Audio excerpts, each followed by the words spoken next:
अंतर्राष्ट्रीय Ramsar wetland Maharana Pratap Sagar Pong बांध के सुंदरीकरण के लिए योजनाएं बेशुमार हैं, लेकिन इनके धरातल पर उतरने का इंतजार है। कई ऐसी योजनाएं हैं जिन्हें वर्षों बाद भी अमली जामा नहीं पहनाया जा सका है। इनमें से एक है अटल बिहारी वाजपेयी जल क्रीड़ा केंद्र में बनने वाला किड्स स्विमिंग पूल, तो दूसरा पौंग बांध की बीच आइलैंड जिसे रेंजर के नाम से जाना जाता है, तो तीसरा पौंग बांध में बोट व शिकारे चलाने का है। वर्ष 2008 में किड्स स्विमिंग पूल का कार्य शुरू हुआ था, लेकिन 12 वर्ष बीतने के बाद भी आज यह उपयोग में नहीं हो पाया है।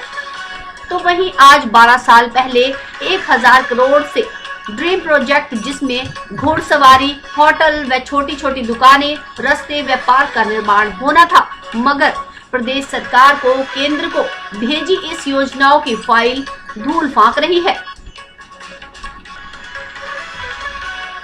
इसी तरह पर्यटकों को बढ़ावा देने के लिए केंद्रीय मंत्री नितिन गडकरी के पौंग बांध में पानी के जहाज चलाने के लोगों को दिखाए गए सपने आज तक पूरे नहीं हो पाए हैं।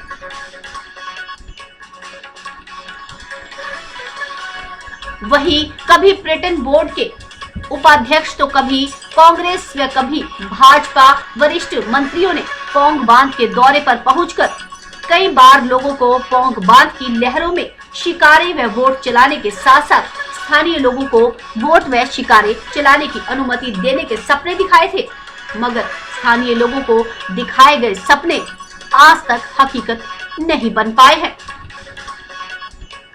पौंग बांध 13 साल में बनकर तैयार हुआ था। इसकी लंबाई 42 तथा चौड़ाई 19 किलोमीटर है और 24,000 वर्ग हेक्टेयर में फैला हुआ है। इसके बनने पर सैकड़ों लोग बेघर हुए थे। पर्यटकों को पौंग बांध में आकर्षित करने के लिए एक अरसा पहले 12 करोड़ 78 लाख रुपए की सुंदरीकरण योजना एडीबी की मदद से पर्यटन विभाग ने शुरू करवाई थी। पौंग बांध के आसपास के अलावा रेंजर और कारू टापू में विभिन्न योजनाओं का कार्य भी अंतिम चरण माने जाते हैं।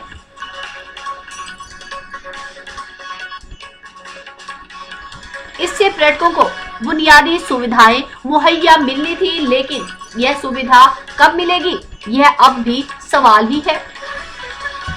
बजट खत्म होने पर है, मगर यह पैसा कहां लगा, इन जगहों को देखने पर दिखाई नहीं देता है। आज सबसे बड़ा सवाल बना हुआ है कि रेंजर और कारू टापू को देखने पर्यटक व लोग बोट के बिना जाएं तो कैसे जाएं? यह सबसे बड़ा सवाल बना हुआ है। यह पैसा खर्च हुआ यह दिखाने के लिए पौंग बांध के किनारे बड़े बड़े बोर्डों पर हिसाब तो दर्शा रखा था, मगर सिर्फ पैसे का हिसाब मांगने आई टीम को दिखाने के लिए। मगर टीम के जाने के बाद से खर्चा दिखाने के लिए रंग से रंगे हुए बोर्ड पर आज तक कुछ दिखाई नहीं देता।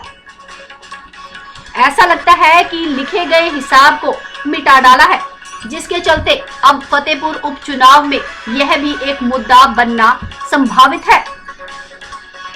सुरक्षा के दृष्टिकोण से देखा जाए तो पौंग बांध की समय अवधि सबसे बड़ी बाधा है। डैम शाम के समय के बाद क्रॉस नहीं कर सकते और इससे भी पर्यटक निराश होते हैं।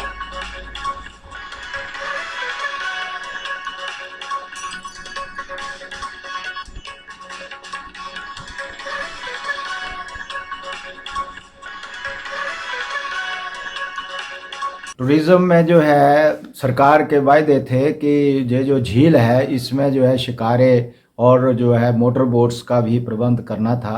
अनएम्प्लॉयड लोगों को भी जो है बोट्स दिए जाने थे और बोट के लाइसेंस मिलने थे और यहाँ लोगों को रोज़गार मिलना था, पर वो हवाई बातें ही रह गई।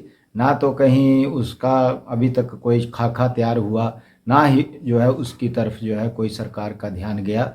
लोगों में भी काफ़ी रोष है कि सरकार जो है पौंग डैम झील में जो टूरिज़्म की संभावना है उसके लिए कुछ भी नहीं कर पाई है। विकसित करने के लिए जैसे हमारे एरिया हैं, दमेटा है, खटियाड़ है, अपना फतेहपुर है, सिहाल है और सूर्य नगरोटा है, जवाली है।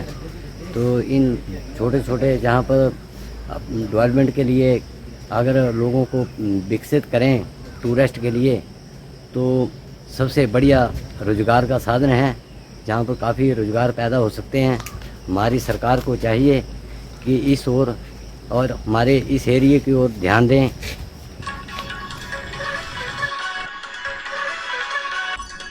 एन स्टार न्यूज के लिए फतेहपुर से विजय सम्याल की रिपोर्ट।